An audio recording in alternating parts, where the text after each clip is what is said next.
Ipopos ko po muna pagbasa mga kapatid. Sabi po ni Apostol Pablo doon sa 8:18, kung ano man yung kasalukuyang kinaroroonan mong tinitiis na pagsubok, sufferings, no, kung ano man yan, whether it is bagyo, namatayan ka, nawalan ka ng ikta-ektayang mga palayan, o namatayan ka ng maraming baka o kalabaw, sabi nga, hindi yan karapat dapat maitumbas sa future glory na mahayag sa iyo. So ito po yun. Sabi po ni Paul, in 8:25, this is the first subject. Dapat kung nagsisiasa tayo sa hindi natin nakikita, kung magkagayo hinihintay nating may pagtitiis, yung pala. Kasi yung marireveal na pag-asa, glorified. Hindi mo pwede i-compare yung mga tiisin na meron sila sa kasalukuyan nung panahon na yan.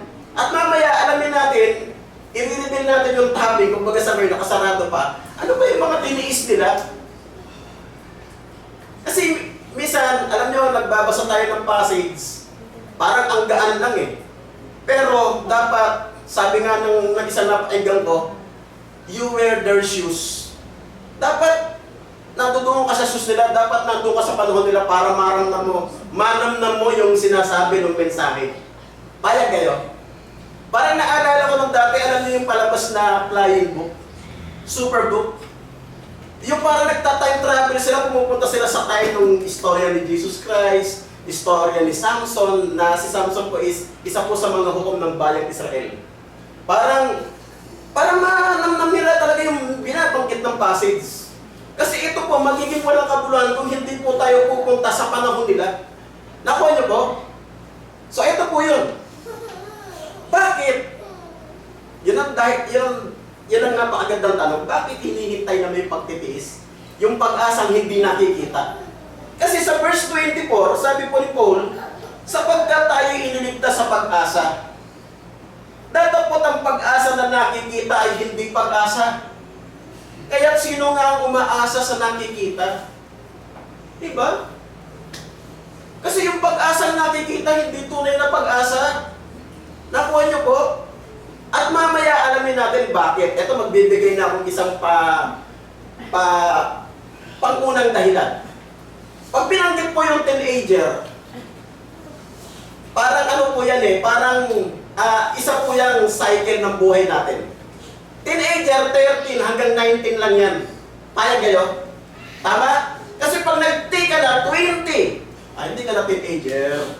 Payag kayo? Totoo hindi? So may cycle. Pag lumagpas ka na sa cycle na yan, you're no longer teenager. Di ka na, 20 na. Di ba? So ibig sabihin may cycle. So parang problema yan. May problema ka ngayon. Yung problema niyan, lilipas din. Di ba? Parang ganito yan. Birthday ngayon ng anak ko. December 1 yung bunso ko. Bukas hindi niya na birthday. Nakuha niyo po? Lumilipas yan, hindi nagtatagal. Gaya po ng kabataan. Pag-asa mo ngayon, bata ka, palagi ka nananalo sa beauty contest. Sa pagwapuhang lalaki.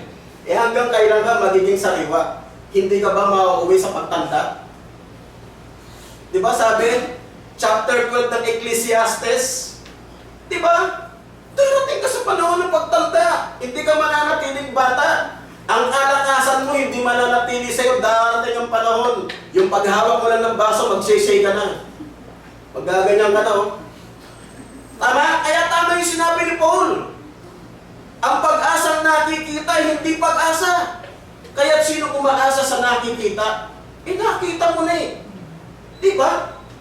Ang inaasahan nila nun, yung hindi nakikita, mamaya alamin natin bakit pa. Eto po.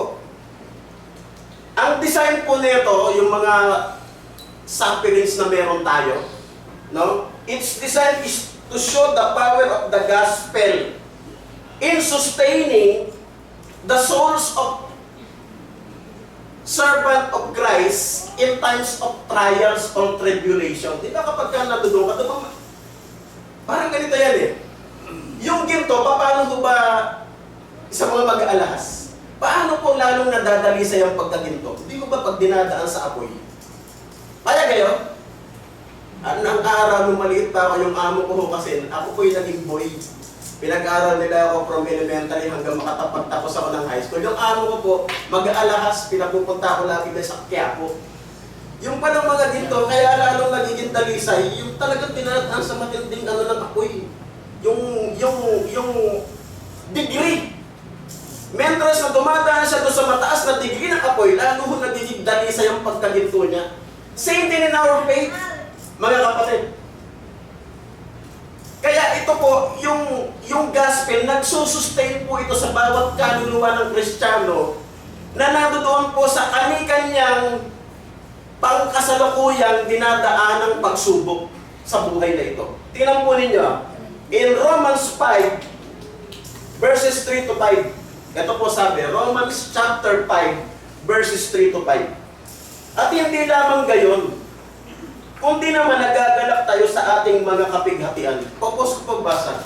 Alam niyo yung tagal kong pinag-aaralan to? Nakakapraning. Meron bang kapighatian na nakakagalak? Isipin niyo po yan. Questionin niyo sarili niyo. Sabi po sa akin nung tinuturuan pa ako ni Brother D.R.T. Bayon. At pag nagbabasa ka ng Biblia, marunong ka rin magtanong. Marunong ka rin magtanong. Ba't sinabi yun? Meron bang kapighatian nakakagalak? Nakakasiya? Pero pansinin niyo po yung pinag-aaralan natin, Romans chapter 8, verse 18. Ano sabi ni Paul? Napapatunayan ko na ang mga kasalukuyang kapighatian meron tayo ngayon ay hindi karapat-dapat maitumbas sa kaluwalhatiang makakayag sa atin. Hindi ba nakakagalak yun? Yun ang nag-i-enforce ng kagalakan. Kaya sabi niya, hindi lamang gayon, kundi naman nagagalak tayo sa ating mga kapighatian. Na nalalamang ang kapighatian ay gumagawa. Yung pala sila, nung panahon ito, Romans 8:18 na, hindi lahat ng dumadaan sa kapighatian, may chance doon sa kaluwalhatiang mahayag. Kung hindi lamang yung mga Kristiyano na gumagawa, meron pala silang ginagawa. Kaya meron tayong kanta sa hymnbooks, to the work, meron palang gagawin. Hindi pala dadaan ka na doon sa kapighatian na wala ka namang gagawin. Meron pala silang ginagawa. At yung ginagawa nila, gumagawa ng katyagaan, ginagawa nila itong matyaga. Naalala ko po yung kasabihan, pag matyaga daw po, merong alam na ni sister yung kasabihan. Pag may tiyaga, may nilaga. Napaka-importante kasi meron pong mga mananampalataya sa una napakaalab. Tapos magugulat ka, bigla na lang, sa isang iklap, boom! Wala na. Alam niyo po, totoo po yung real talk eh. Pag linggo, napupuno yung mall. Napupuno yung Boracay. Napupuno yung sabungan. Napupuno yung beer house. Pero pansinin niyo po sa panahon natin ngayon, ang daming butas na upuan. Pasensya na po kayo, hindi ko po ito sinabi para po pasakitan tayo. Real talk lang po, mas maganda ho yung nagsasabi anya ng tapat upang magsama ng maluwat. Tama ho ba? Yung po yung sinabi rito, gumagawa ng katyagaan at ang katyagaan ng pagpapatunay at ang pagpapatunay ng pag-asa. At ang pag-asa ay hindi humihiyak. No? Sapagkat ang pag-ibig ng Diyos ay nabubuo sa ating mga puso sa pamamagitan ng Espiritu Santo na ibinigay sa atin. Pansinin niyo po, hindi lang pala lahat na nagtitiis. Kung hindi yung nagtitiis, na lingkod ng Diyos na gumagawa. At hindi lang po natatapos sa paggawa, ginagawa niya itong matyaga. At sa inyong palagay, gusto ko pong maliwanagan natin itong paksang ito. Pag pinag-usapan po yung paggawa, ang paggawa po, hindi po natatapos pagpagod ka na.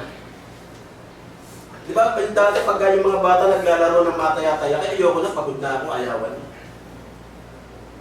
Ang pinag-uusapan po natin dito, dalawa lang po ang pwedeng maging katapusan. Physical death. Pangalawa, yung pagparito ng ating Panginoon Jesucristo.